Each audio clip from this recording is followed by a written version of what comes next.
क्योंकि मार्केट ने ये मौका दिया ही नहीं कि आप दूसरी तरफ सोच सको, वन साइडेड सोच रहे होंगे। और मुझे लगता है जर्मनी में बैठे हुए लोगों को ज़्यादा अफसोस हुआ होगा, अरे यार फोमो फीलिंग हो रही होगी जर्मनी में बैठ के कि यार मैं यहाँ क्यों हूँ। ऐसा लग रहा है क्या सुनील जी आपको? नहीं नहीं, मैं तो यहाँ से भी इन्वेस्ट कर रहा हूँ ना। ये देखो, ये है ना टेक्नोलॉजी भाई से। मतलब तो आप घूमने गए और आप उधर बैठ के लैपटॉप में अपना इधर काम करिए, फोन मारा कि ऐसा करो यार। हाँ, क्या टाइम जोन का एडवांटेज मिलता है ना। हाँ तो सुबह फैमिली सो रही होती है, तब सब काम चल हो। हाँ, तो क्या माहौल क्या सर, ये जो मैं इसको इस सेंस में समझना चाहता हूँ कि जितने भी तरीके से लोगों ने एनालाइज किया कि इस मार्केट में बहुत तेज़ी, महंगा है, सिर्फ लिक्विडिटी के दम पे है, ये वो है, लेकिन लास्ट वीक जो 3 घटनाएं हुई हैं कि अब चीन की तरफ से पैसा झोंका जा रहा है, फिर पहले यूएस की तरफ से कट किया गया, तो मंदी का जो एकदम रामबाण निकाला गया लिक्विड फार्मूला। तो कैसे इसको एनालाइज करें इस मार्केट को जो एकदम आंधी की तरह चल रहा है? देखिए, ओवरऑल आप समझिए कि जो लिक्विडिटी 2007-8 की जो ग्लोबल फाइनेंशियल क्राइसिस शुरू हुई, वो कभी बंद नहीं हुई। कोविड से आके उसको और धक्का मिला। तो लिक्विडिटी का है जैसे पानी की तरह, water finds is best level बोलते हैं ना, तो liquidity finds is best level. अब लिक्विडिटी का कारण क्या है? क्योंकि ये केनीशियन इकोनॉमिक्स से शुरू होता है कि जब ये इकोनॉमी मंदी में हो, गवर्नमेंट को अपने हाथों से खर्चा करना चाहिए, वो एक फिस्कल स्टोरी होती है। और दूसरा होता है कि सेंट्रल बैंकर्स लिक्विडिटी फैलाते हैं ताकि मार्केट में पैसे के कारण डिमांड वापस आ जाए। ये वेस्टर्न कंट्रीज की बात मैं कह रहा हूं। बट असलियत में क्या होता है ना, जैसे हमारी इलेक्ट्रिसिटी में होता है ना, एक जनरेशन होता है और ट्रांसमिशन में लॉसेस होते हैं, क्योंकि दिल्ली के शहर वाले अपने घर में स्ट्रीट लाइट का घर में इस्तेमाल कर लेते हैं। वैसे लीकेज जो हो रहा है लिक्विडिटी का, असल चीज यह है कि गवर्नमेंट की कोशिश है कि इकोनॉमी को रिवाइव करे, मगर मार्केट की कोशिश है कि जहां मुझे सस्ते में कुछ मिले एसेट क्लास, उसमें मैं पैसे लगाऊं। अब ये स्टोरी इतने लंबे डिकेड एंड हाफ तक चल रही है ना, तो उसमें क्या हो रहा है कि अल्टीमेटली रिस्क को नेग्लेक्ट होता है जब ज्यादा लिक्विडिटी आती है। तो रिस्की एसेट क्लासेस का और भी बढ़त होता है। और इसीलिए मैं मान रहा हूं कि अभी तक यूएस इकोनॉमी, यूरोपियन इकोनॉमी, कहीं पे भी एक स्ट्रांग ग्रोथ का रिकवरी नहीं दिख रहा है।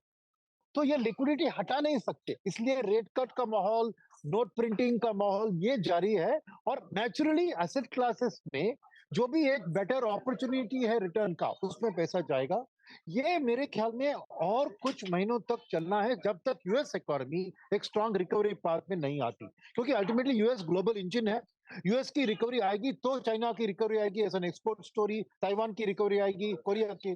तो मेरा मानना है कि यूएस की जो इकोनॉमी डेटा आ रही है, वो अभी तक क्लियर कट एक ग्रोथ का रिवाइवल यूएस इकोनॉमी में नहीं दिखा रही है। इसलिए सब एसेट क्लासेस, गोल्ड चल रहा है, इक्विटी मार्केट्स चल रही है, डेट मार्केट्स में भी पैसा बन रहा है।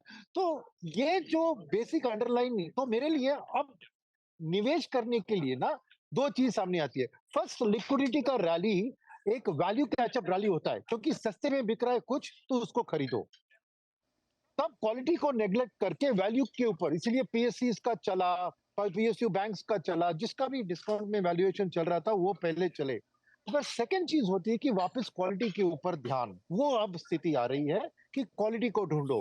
तो क्या हो रहा है कि मार्केट में अब्सॉर्प्शन, क्योंकि मैं आपकी फाइनल टॉपिक पे आता हूं, मगर अब्सॉर्प्शन हो रहा है कि पहले ग्रोथ सेक्टर, सिक्लिकल सेक्टर्स का बहुत चला, फिर उसके बाद आप जो नहीं चले थे, आईटी आपने बताया, पहले रैली में आईटी नहीं चला था, फिर चल रहा है। तो मार्केट में बहुत रूम है, क्योंकि ये स्पेसिफिक सेक्टर्स तेजी से दौड़ रही है, मगर ब्रॉडर मार्केट में अब्सॉर्ब करने के लिए बहुत से ऐसे सेक्टर्स है, जैसे अभी बैंकिंग सेक्टर, वो पीछे हट गई है from a valuation perspective. Discount of banking sector to overall market lifetime high में है। तो वहां पे अभी अब्सॉर्प्शन, तो मार्केट में अब्सॉर्प्शन चल रहा है। और आईपीओ को जो बात बताया, वो होता है सप्लाई की तरफ से, जी। क्योंकि डिमांड आती है, एग्जिस्टिंग कैपिटल मार्केट की स्टॉक्स लिस्टेड को पुल अप कर रही है, मगर जब तक सप्लाई नहीं है, अब सप्लाई आ रहा है ना, तो ऑटोमेटिक ओवरऑल मार्केट का वैल्यूएशन भी दब जाएगा, क्योंकि ये स्प्रेड होगा। इसलिए फंड मैनेजर ने भी बहुत कैश इकट्ठा करके इन बड़े दिग्गज आईपीओ के लिए पैसा रखा है। तो ये सब मैं समझा एक अच्छी खबर है कि मार्केट की डेप्थ और इसको एक्सपेंड होकर आगे बढ़ रही है ना। जी। तो मेरे ख्याल में अब स्ट्रैटेजी होना चाहिए, स्मेल द मनी, पैसा कहाँ से ज्यादा आने वाला है, किस तरफ बढ़ने वाला है, उसको अगर आप ट्रैक करेंगे तो आपका भी पैसा बनेगा। आपकी ऐसी माहौल में मैं समझता हूँ अर्निंग्स, ग्रोथ, ये वाली बात सब हटके है। पैसे वाले कहाँ पे पैसा डाल रहे हैं उसको आप स्मेल कीजिए हम्म। और उसके पीछे डालिए तो बढ़ेगा। एक सिंपल स्ट्रैटेजी आज के सुनील मार्केट सर, में। ये बताइए, क्या इस समय तो आप जर्मनी में भी लोग पूछ रहे होंगे यार कि इंडियन मार्केट में पैसा लगा दें क्या थोड़ा, उनका तो चल नहीं रहा है तो इधर ही पैसा बन जाए थोड़ा।